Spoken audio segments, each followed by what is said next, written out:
Hello mga pusing mga madam, it's me again, ang inyong driver, sweet lover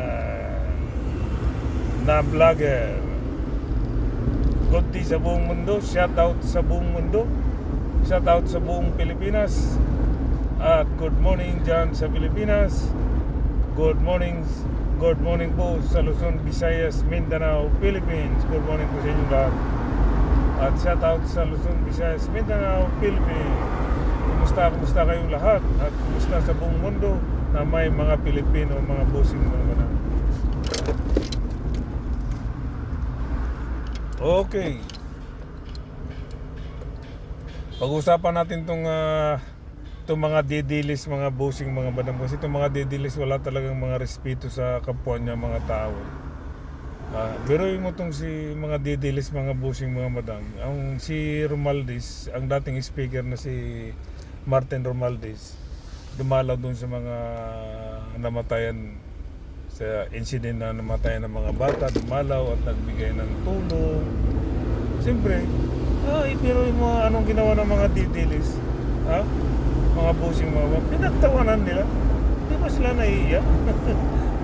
Congressman yan sa Tacloban. Siyempre taga-Tacloban yan eh. Dapat lang natutulong siya dahil taga dyan si Romualdez. Si Martin Romualdez, taga-Tacloban Leyte. Wala itong mga didilis tapos pinagtatarawanan. Di ba mga busing?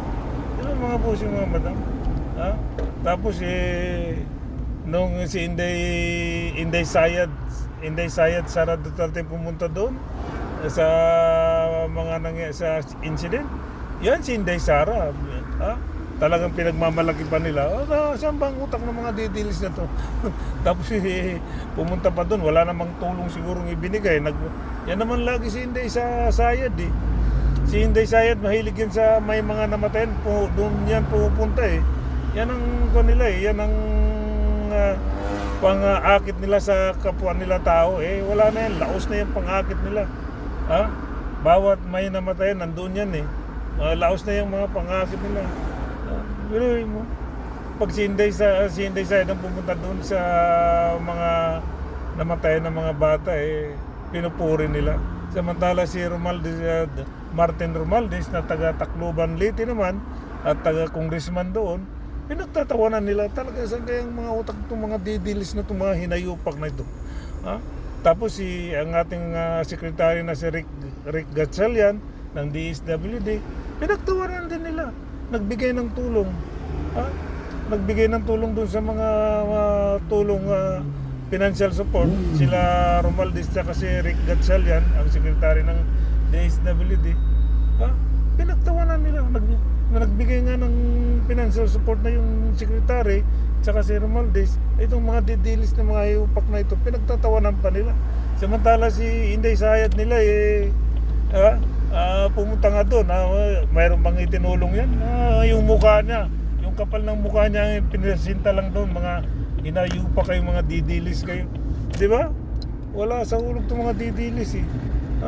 Natural pupunta si Romualdez, taga-Tacloban yan, natural pupunta talaga yan. Dahil kababayan niya yan eh. Mga taga-Litinyo yan, Litinyo eh. Taclobaninyo, di ba? Taga-Tacloban, congressman pa dyan.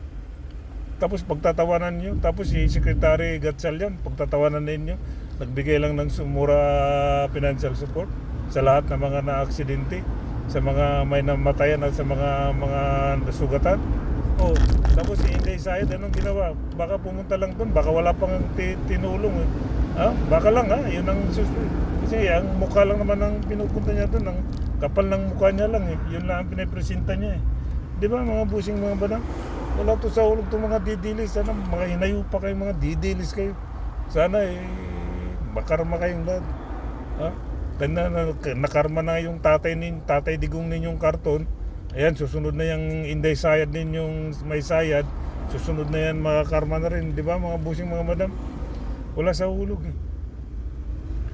Pagtatawanan nila yung mga malalaking leader na si Martin Romualdez na taga Tacloban Leyte naman.